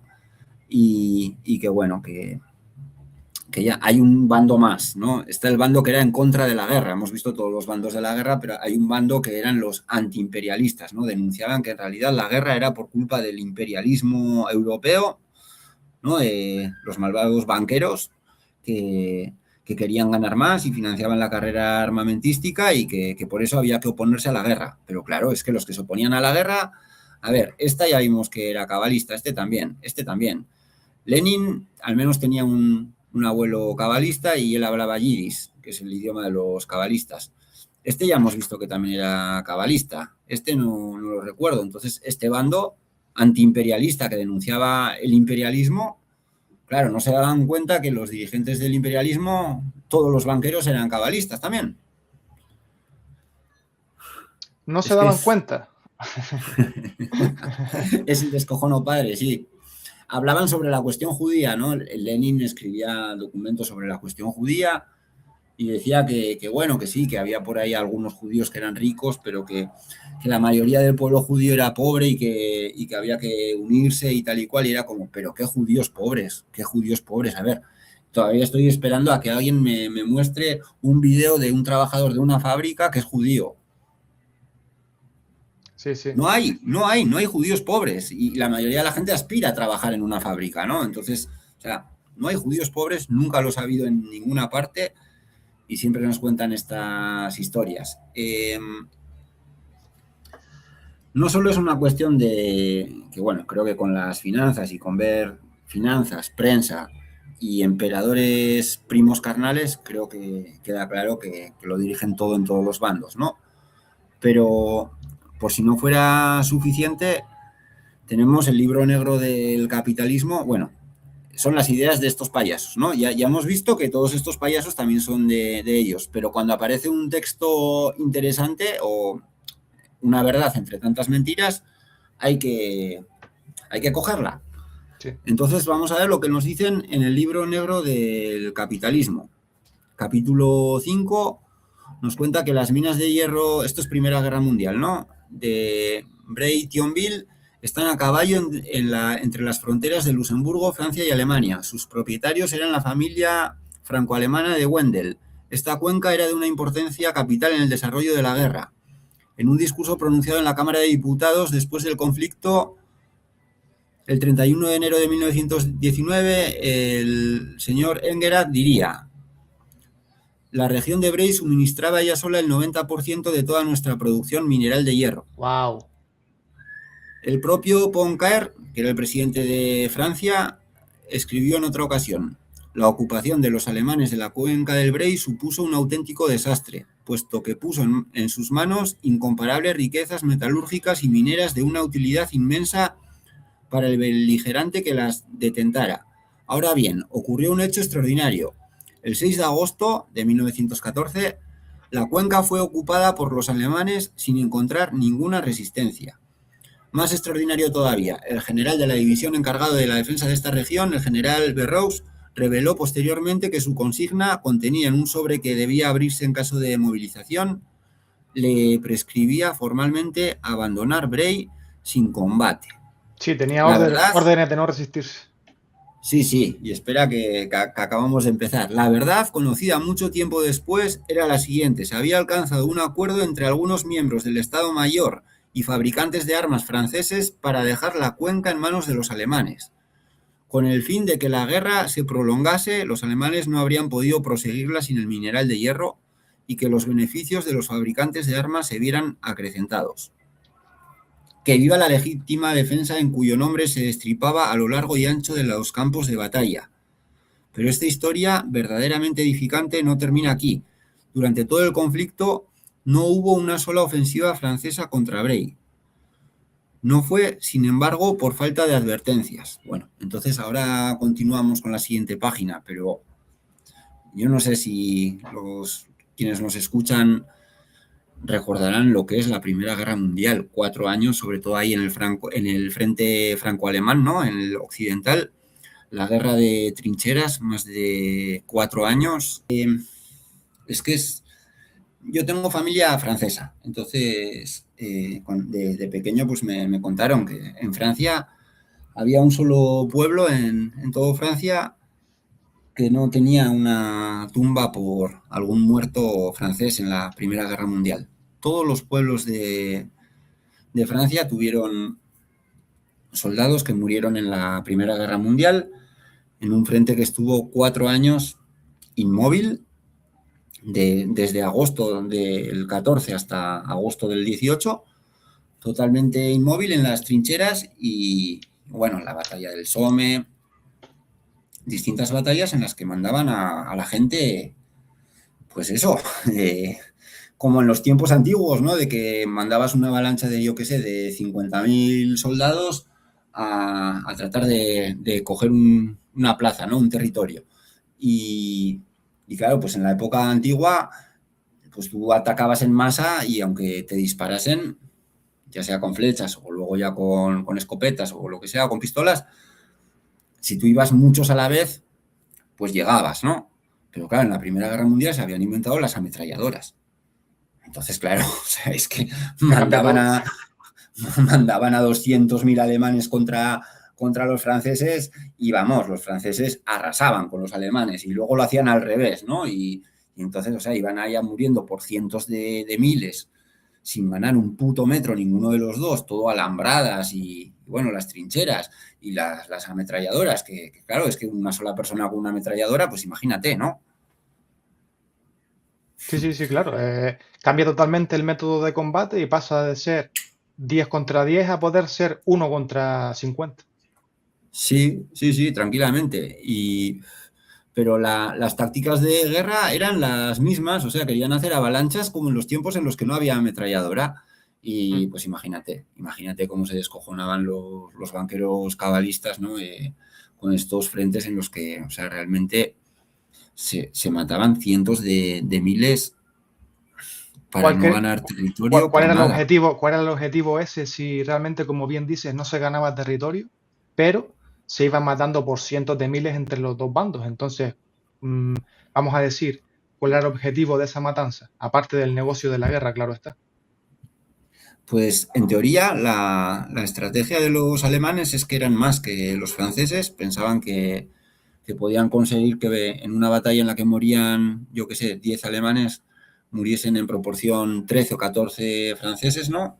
Entonces ellos decidieron ir por desgaste, en plan de, bueno, mueren 500.000 de los míos, mueren 600.000 de los tuyos y tú ya no puedes seguir. Pero sí pudieron seguir los franceses porque tenían la ayuda de los ingleses también. Y bueno, también los alemanes, en teoría, a ver, todo esto es la película, ¿no? Pero tuvieron que llevar parte de los soldados a la región de Galicia, que decíamos antes, porque los austrohúngaros perdían contra los rusos.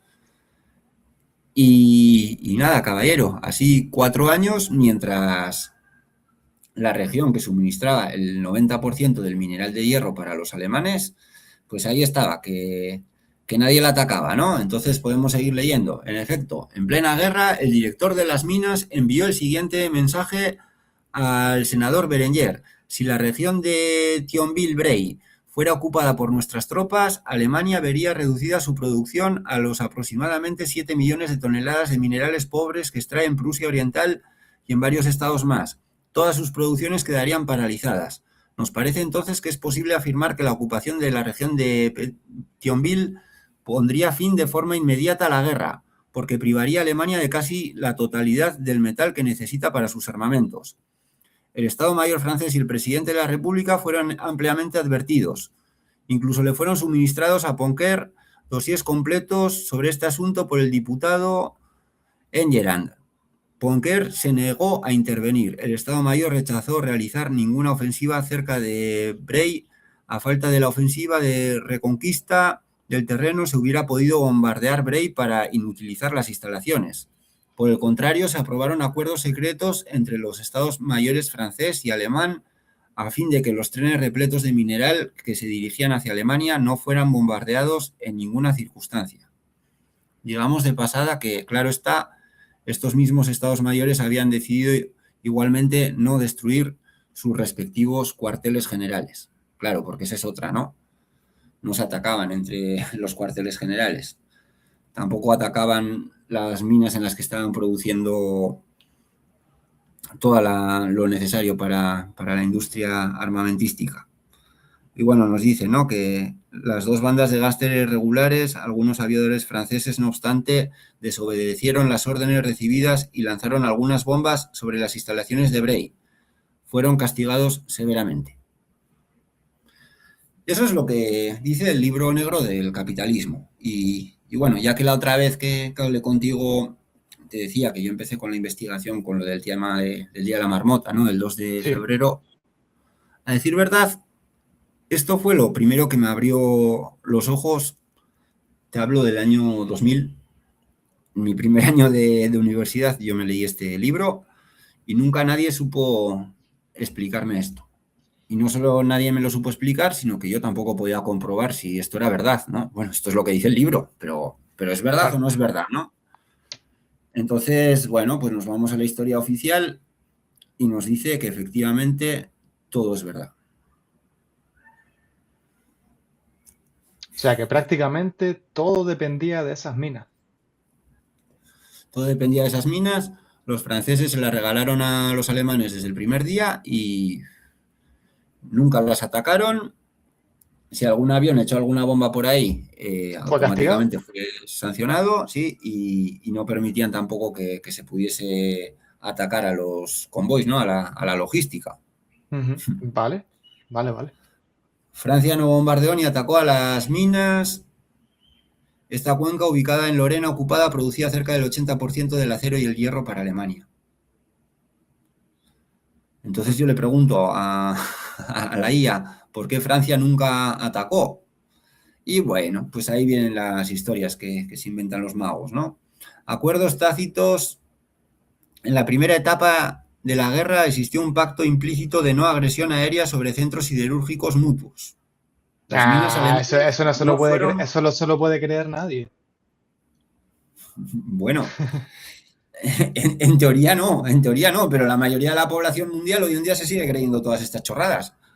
Bueno, En teoría no, ya lo sé, pero las minas alemanas no fueron bombardeadas para evitar que la aviación enemiga atacara a las fundiciones francesas que también abastecían el esfuerzo bélico. Claro, entonces, o sea, las minas, la industria militar, todo pertenece a los mismos y dicen que es que no se quieren atacar unos a otros para no ser luego atacados, pero si son ellos mismos. claro, claro. Sí, sí, sí. Y bueno, además hay que recordar que al final el que dirigía todo esto entonces era el responsable de la logística en el Imperio Alemán, que era el cabalista Walter Rathenau, el hijo del dueño de la empresa eléctrica de Alemania, que era el más rico de Alemania. Ah, Bueno, ya hay que tomárselo a broma. Llega un momento en el que, como ahora me ha tocado preparar varias exposiciones, digo, es que lo que estoy diciendo, por qué no me escuchan más personas? ¿Por qué no me entienden? A ver, esta, por ejemplo, no me la sabía. Yo os había comentado que al pintor lo nombraron para la Cruz de Hierro, lo nombró un cabalista, recordarás. sí. Bueno, pues resulta que lo proponían que le diesen la Cruz de Hierro por la batalla de Soissons, que fue el 18 de julio de 1918, que era el 9-11. Esta no me la sabía, ¿no? Por ejemplo, que la Cruz de Hierro se la dieron al pintor No te la por la sabías, batalla. pero seguro que tampoco te sorprendió mucho. No, pero bueno, me hace gracia, ¿no? Me hace gracia y, a ver, en el primer programa que estuvimos con Javi, Mm. él dijo que el pintor había nacido en el 9-11, que había escuchado por ahí, que había leído en algún lado, ¿no? Vale, no Y recuerdo exactamente, pero vale. efectivamente, aquí lo tenemos. Los rabinos afirman que la concepción del pintor fue el 19 de julio de 1888, que era el 9-11. Y luego nace el 20 de abril, que es el 19-7 en el calendario hebreo. Vale. Entonces, bueno, hoy estamos en el 138 aniversario de la supuesta concepción del incesto. Y, y bueno, pues eso, es concebido en el 19-7, nace en el 19-7 hebreo, el 19-7 es el día en el que hebreo, en el que se supone que el faraón decidió exterminar a los cabalistas por primera vez en la historia. El calendario hebreo se basa en el ciclo metónico, que son 19 años de 12 meses, 228 meses, más 7 meses bisiestos adicionales, o sea, 7 de cada 19, ¿no? Y bueno, pues hoy estamos a 19 de julio, aquí en el aniversario. Recordaremos que el pintor se solía presentar como los ochos, ¿no? Bueno, pues igual es cierto que nació en el año 9-11 del 888, omitiendo el milenio, ¿no? O sea, que fue concebido. Sí, Vete a vete a saber. saber. Sí, sí. Entonces, bueno, para ir terminando con la Primera Guerra Mundial, eh, nos queda la numerología todavía, ¿no? Hemos visto que todos eran cabalistas, que todo esto es absurdo, pero bueno, nos dicen que la Primera Guerra Mundial empieza con la movilización por parte del zar, del ejército ruso, en el 30 de julio, que era el 7-11, ¿no? En el 2500 aniversario de cuando se supone que empiezan a destruir el templo. 2 días después es cuando lo atacan los alemanes en el 9-11. Y entonces, bueno, la historia oficial lo que nos dice es que en realidad los políticos de la época no tenían nada que decidir, porque los estados mayores habían diseñado cronogramas de movilización tan complejos que alterarlos o detenerlos una vez iniciados se consideraba un suicidio logístico. Entonces, los estados mayores ya tenían establecido que cuando uno hiciera algo, todo el cronograma ya venía Sí, es como un prácticamente, engranaje que venía todo sí, predeterminado ya para que funcionase de cierta manera justamente, ¿no? Como ujú. por piezas. Claro, entonces cuando se dice, pero ¿cómo pueden conseguir cuadrar todas las fechas? Pues claro que las cuadran, pues es que ya lo han planificado con mucho tiempo de anticipación. Mm.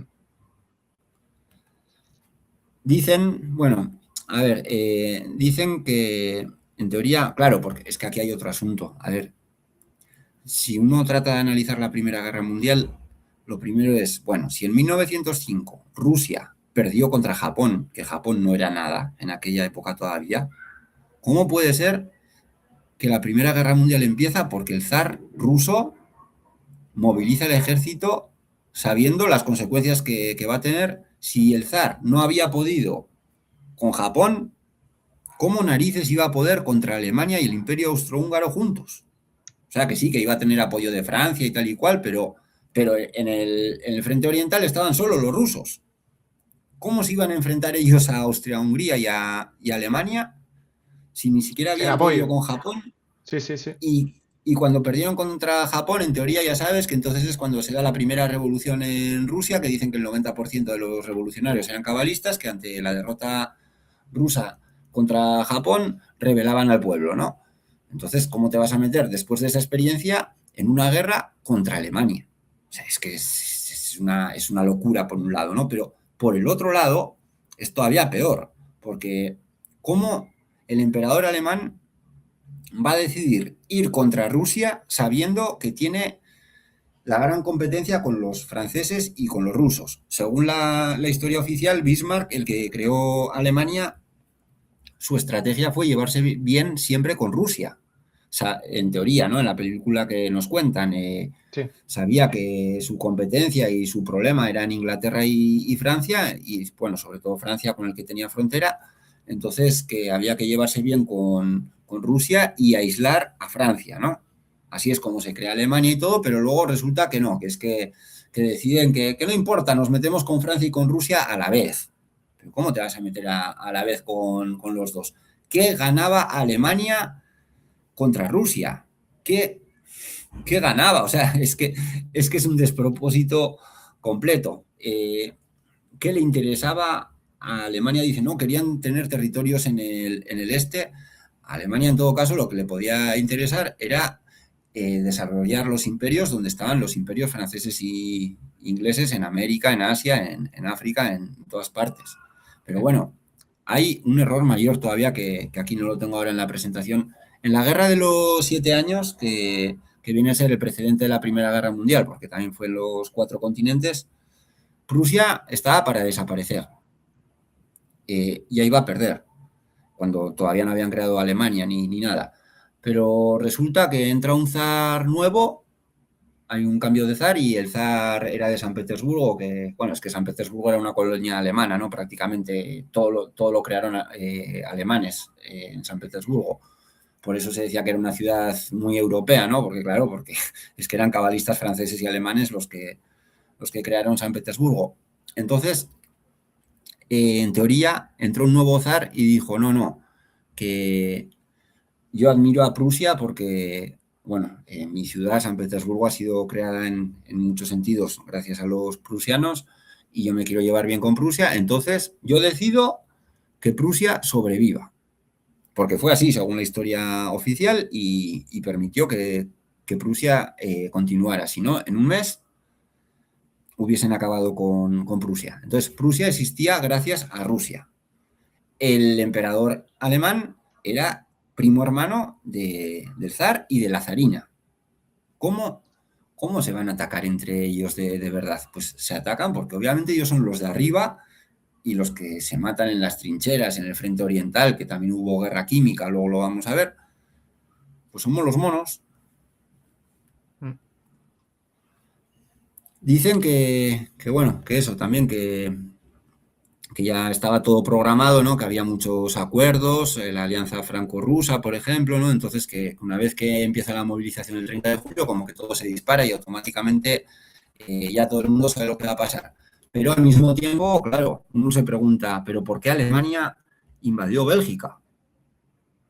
Porque en teoría, en la película que nos cuentan, Inglaterra todavía no estaba en la guerra. Cuando Alemania se enfrenta a Rusia, automáticamente Francia sale en defensa de Rusia, ¿no? Porque Francia lo que quería era precisamente eso, en teoría, en la película que nos cuentan. Pero, claro, Inglaterra no tenía ninguna razón, en teoría, para entrar en la guerra. Pero resulta que Alemania decide invadir Bélgica para llegar a Francia. Y ya Y entonces nos dice que se vieron involucrados, entonces, se vio involucrado Londres entonces.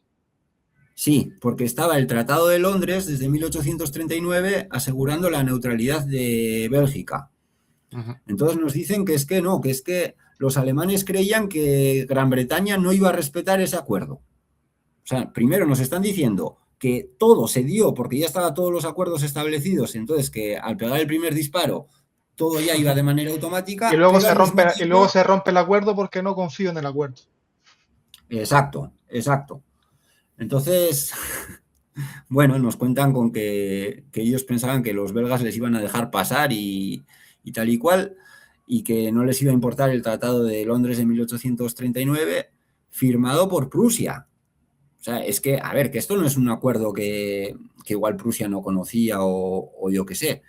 Es un acuerdo que fue reconocido por los países garantes de Gran Bretaña, Austria, Francia, Prusia y Rusia. Mm. Entonces, o sea, es que es un disparate tras otro. Y todavía viene uno peor, porque se supone que, o sea, después de meter a los ingleses en la guerra, porque se supone que entraron los estadounidenses. Telegrama Zimmerman, 1917, dicen que el ministro de Asuntos Exteriores alemán le envió un documento a los mexicanos pidiéndoles que saliesen para invadir Estados Unidos. Que los mexicanos que acababan de hacer la revolución de Zapata y Pancho Villa, que es la misma mierda de siempre, o sea, son los de siempre, que estaba el país destrozado para que invadiesen Texas. Joder. Pues no Y conocía el que por telegrama eso, este, ¿eh? joder, es que es acojonante. O sea, bueno, y las que no conozco yo tampoco, ¿no? Que cuando te pones a buscar, ya sabiendo un poco por dónde buscar, es increíble porque, bueno, esto justo es antes de la Revolución Rusa, claro, porque decían que Estados Unidos más estaba del bando alemán porque eran antizaristas, ¿no? Que en teoría los zaristas eran los antisemitas, eso ya lo hemos visto. Entonces, justo antes de la revolución es el 8 de marzo, el 3 de marzo, el secretario de Relaciones Exteriores alemán, Zimmermann, admitió públicamente que el telegrama era verdadero. O sea, porque claro, los ingleses decían, en la película decían, hemos encontrado este telegrama que están, y se lo enseñaron a Estados Unidos, ¿no? Pero es que además sale el alemán diciendo que sí, que efectivamente es verdadero. Estamos proponiéndole a México que invada Texas y Cachondeo. esa es la razón por la que, en teoría, Estados Unidos entra en la Primera Guerra Mundial. Hay que recalcar que eran primos carnales. El Kaiser, el emperador inglés y el zar eran primos hermanos. Sí, como También con la... lo comentaste al principio de esta exposición. Y se me ocurre así Sí, que de manera sarcástica, en vez de llamarlo el primer conflicto mundial, se podría llamar el gran conflicto familiar. sí, sí, bueno, yo había pensado llamarlo la fiesta Rothschild, porque como estamos viendo en todos los bandos, o eran Rothschild, o eran familiares de los Rothschild, o eran testaferros de los Rothschild, o aunque no lo fueran, eran judíos y se hacían llamar los Rothschild, ¿no? También. Mm. Bueno, ya por la numerología, en realidad voy a repetir algunas cosas que ya hemos visto en programas anteriores, pero se supone que al zar decidieron matarlo en el 7-11 y que lo enterraron en secreto los cabalistas en el 9-11 hebreo, ¿no? Que luego en 1917 también, eso, que la Revolución Rusa triunfó el 7-11, el 7 de noviembre, y formaron el primer gobierno comunista en el 9 de noviembre. Al año siguiente, en 1918, último año de la guerra, triunfó la revolución el 7 de noviembre en Múnich y llegó a Berlín el 9 de noviembre. Entonces el emperador, ¿no? El primo del zar y del otro, el Kaiser, renunció el 9 de noviembre y ahí es cuando empieza la República de Weimar.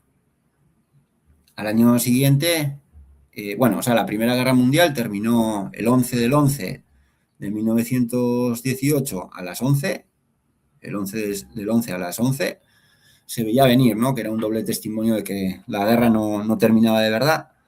Y entonces decidieron al año siguiente establecer el Día del Recuerdo, bueno, decidieron hacerlo en el 7-11 y el Día del Recuerdo sería el 11 del 11 a las 11:11 del año 1919, ¿no? Aquí tenemos el minuto de silencio, a ver por dónde está. Bueno, ahora no me acuerdo, pero ahí, eso, a las 11 o 11:11 del 11-11 del año del doble testimonio del mono, que es el 1919, ¿no? Es increíble la que montaron en el año del doble testimonio del mono. Por un lado, en el 7-11 publicaban por primera vez a Einstein en Inglaterra y el 9 de noviembre se hacía famoso a nivel mundial en el 9-11 del año del doble testimonio del mono. Y bueno, hay que decir que el 9 del año del doble testimonio del mono era el 5 de agosto. Ah, eso, aquí lo tenemos. Y es el día, o sea, el 9-11 del año del doble testimonio del mono es el día en el que dicen que nació el que sería el líder de los jóvenes turcos de Salónica, ¿no?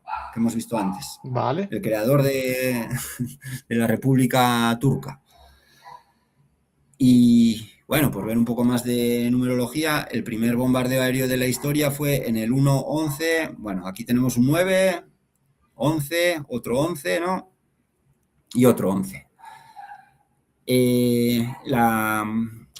Así fue el ataque y bueno, la batalla terminó el 9-11 del año 1911 cuando Italia le ganó a los otomanos y bueno, estos son los precedentes de la Primera Guerra Mundial, que al final la fecha más importante de todas es cuando publican el 9 de noviembre la declaración Balfour, ¿no? Habían llegado a Gaza, a la tierra prometida desde Egipto, habían llegado los ingleses el 7 de noviembre del año del 7-11 y el 9-11, ¿no? Y nada, publicaron la declaración Balfour el 9-11 de 1917. Aquí tenemos la famosa declaración Balfour. Llamativo que sean 67 palabras, ¿no? Que siempre la confusión satánica del 6 y el 7. Yo en el libro ya les dije que el día 67 es bastante jodido. Cada uno que saque sus Y que cuentas. 6 y 7 son 13 también, que es un portal también. Sí, es la dualidad de cómo se divide el mes, ¿no? El mes son 13, entonces es el 6 y el 7 esa confusión. Y bueno, ese es el día de la confusión satánica, el día 67 del año. Pero aquí la declaración Balfour tiene 67 palabras, ¿no? Y bueno, Moisés nace en el 7 de Adar, que es el 7-6. Siempre es esa confusión satánica entre el 6 y el 7 o el perfecto 7. Sí. Pero no veamos solo la declaración Balfour. Esto es 9 de noviembre de 1917, pero hay que decir que la declaración Balfour se presenta después de que el borrador, la propuesta formal del borrador, la enviase el dirigente sionista el 11 de septiembre, porque en hebreo, o bueno, en árabe, es septiembre 11, es el 9-11. Entonces, por favor, John, no te confundas entre el 11 de septiembre y el 9 de noviembre. Sí.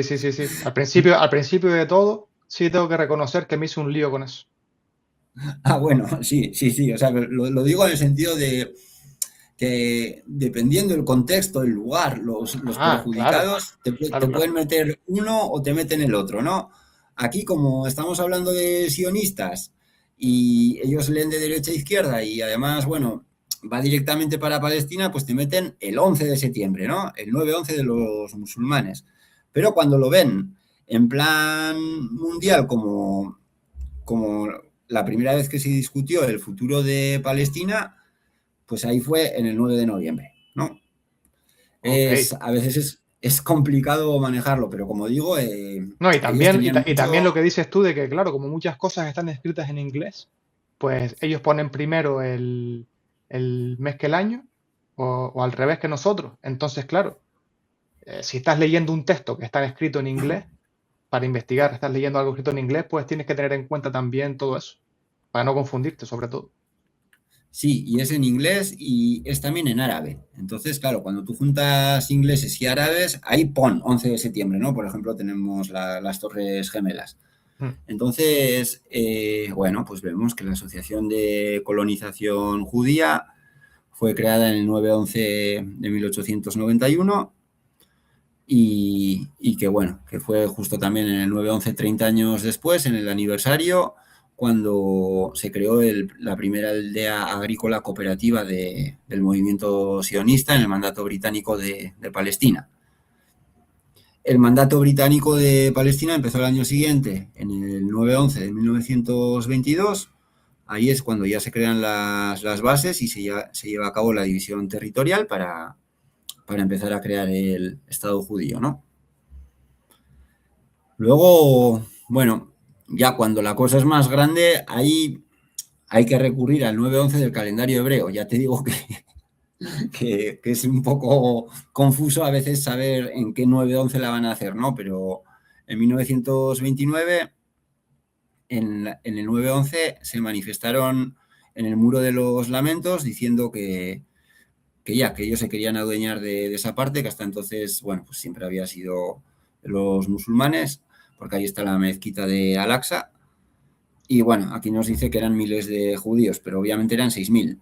Era la noche del 14 de agosto, que era la noche del 9-11, ¿no? Y al día siguiente, que era el 9-11, es cuando la liaron gorda y empezó la crisis de Palestina. Vale.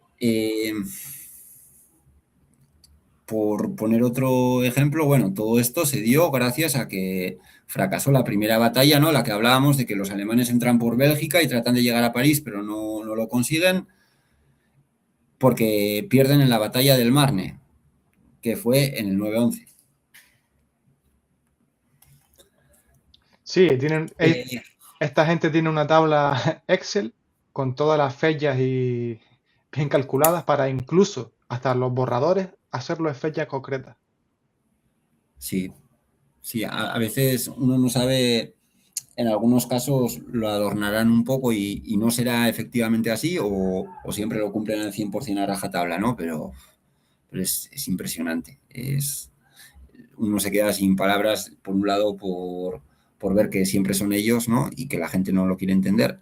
Y por otro lado, encima, porque se permitan llevar a cabo toda esta numerología para humillarnos más todavía, ¿no?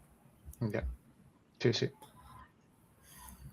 Al final, bueno, hoy va sobre la Primera Guerra Mundial. No quería meterlo todo en una sola porque, imagínate, en la segunda yo creo que vamos a tener que hacer, por un lado, la Segunda Guerra Mundial y por otro lado lo del Holocausto, ¿no? Entonces, decir que, bueno, las guerras mundiales al final los alemanes eran los malos y bueno, los dirigentes alemanes escapan con la operación Paperclip del 19 de julio de 1945, que era el 9 de Av, ¿no?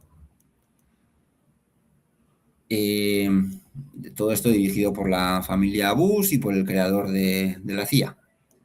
Este, por ejemplo, no se presenta como cabalista, pero se presenta como masón de Skull and Jones, o no recuerdo de cuál de ellas.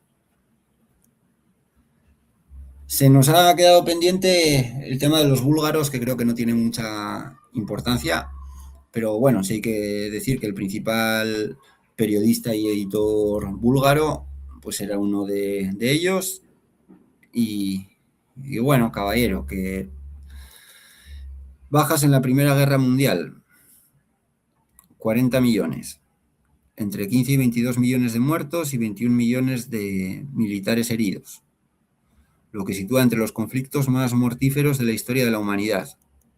El número total de muertos incluye 9 a 11 millones de militares. Bueno, esto yo ya no sé si lo ponen en broma, pero en la Primera Guerra Mundial empezó también la guerra química y aquí tenemos al padre de la guerra química, que obviamente también era un judío, ¿no? Fritz Ahí Haber. fueron los alemanes que empezaron atacando a los rusos. Entonces, bueno, este también fue el que luego se inventó el Ciclón B, con el que se supone que mataron a 6 millones en las cámaras de gas.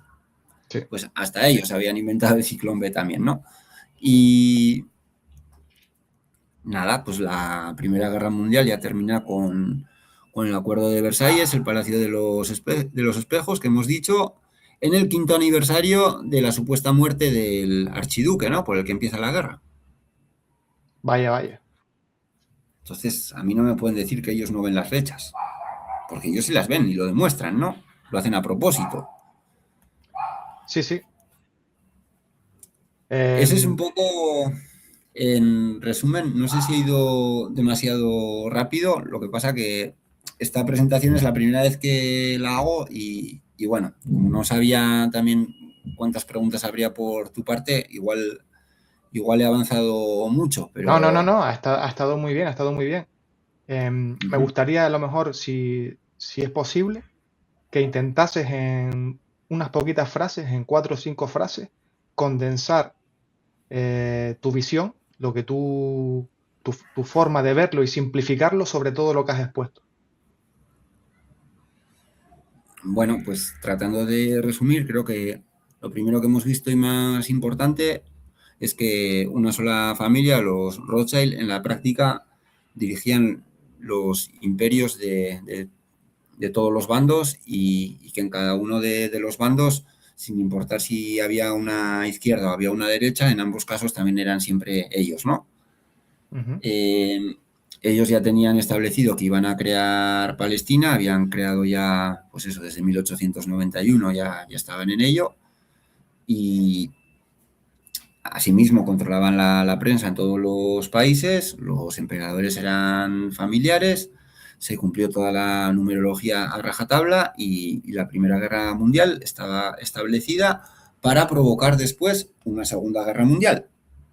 Todo forma parte del cronograma. Bueno, ya hemos visto que en 1946 tocaba lo de los 10 hijos de Hamán, ¿no? Lo de Nuremberg, y estaba establecido todo para aquella época. Bueno, ahora no lo he puesto, pero ya venían anunciando incluso en la Primera Guerra Mundial que iban a desaparecer 6 millones y obviamente para que desaparecieran 6 millones hacía falta alguno que hiciese del malo de la película, ¿no? Claro, claro, claro. Bueno, pues Entonces, no sé si quieres tú añadir algo de particular en sobre todo lo que has comentado, algo destacable, algo relacionado con la actualidad. bueno, en lo que he comentado, sí me he encontrado algunas cosas que antes en la investigación me resultó más complicado, ¿no? Antes no había IA, por ejemplo, entonces era, si uno quería saber quién eran los 10 principales banqueros del Imperio Austrohúngaro, pues imagínate, a ver cómo Una- lo encontrabas, ¿no? sí, sí, sí, sí. Ahora, ahora cuando me he puesto con esto, pues sí, me ha resultado bastante más sencillo, creo que es más fácil de demostrar y como digo siempre, hay algunas personas que cuando me escuchan se escandalizan porque estoy criticando a los judíos, pero que a mí me da igual el disfraz que lleven. Hay otras personas que cuando me escuchan piensan que yo critico a los judíos porque creo no sé, en los nazis o en cualquiera de todos estos payasos que van apareciendo a lo largo de la historia, pero yo estoy denunciando la dualidad. Quiero que quede claro siempre eso, que estoy denunciando la dualidad y que o sea, no puedo ser ni del bando antisemita ni del bando judío porque los mismos antisemitas son los judíos. Entonces, cuando mucha gente dice, no, es que los judíos lo dirigen todo, ¿pero qué judíos? ¿Cuáles? Si ya vimos en la leyenda cristiana y en todo eso que todo es imaginario. Mm. Sí, sí, tú no te preocupes por eso, Engeru, porque al final eh, yo me he dado cuenta que, no por ti, sino porque lo he visto en muchos casos, que digas lo que uno diga, la gente siempre va a criticar y siempre va a sacar de contexto muchas cosas que uno dice o las va a interpretar de otra manera.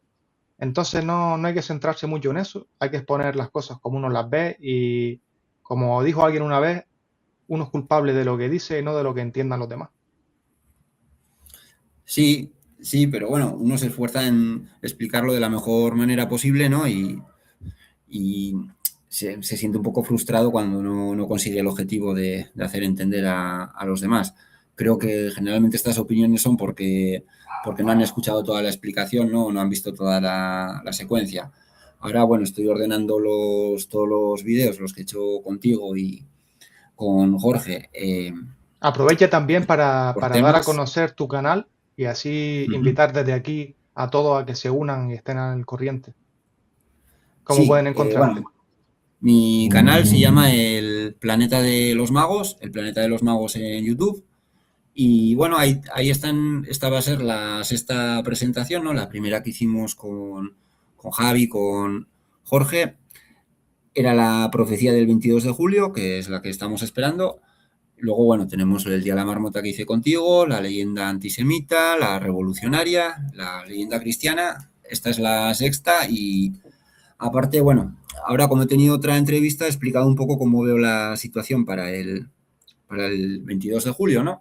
Ujú. Porque, bueno, hay algunas críticas por ahí, siempre las hay, ¿no? Que el 2 de julio no pasó nada. A mí lo que me interesa es la noche del 22. Me hubiese gustado tener algo más claro el 2 de julio para saber por dónde van los tiros, ¿no? Y para confirmar que voy en la buena dirección.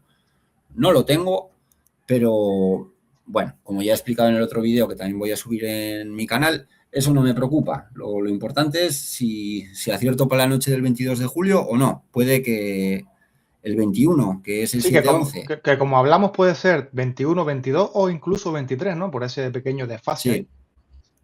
Sí, sí, son esos 3 días que son lo importante, pero lo fundamental es la noche del 22 de julio y lo que es el día 23. Pero como el 7-11 hebreo es el día 21 de julio, pues ahí está la cosa.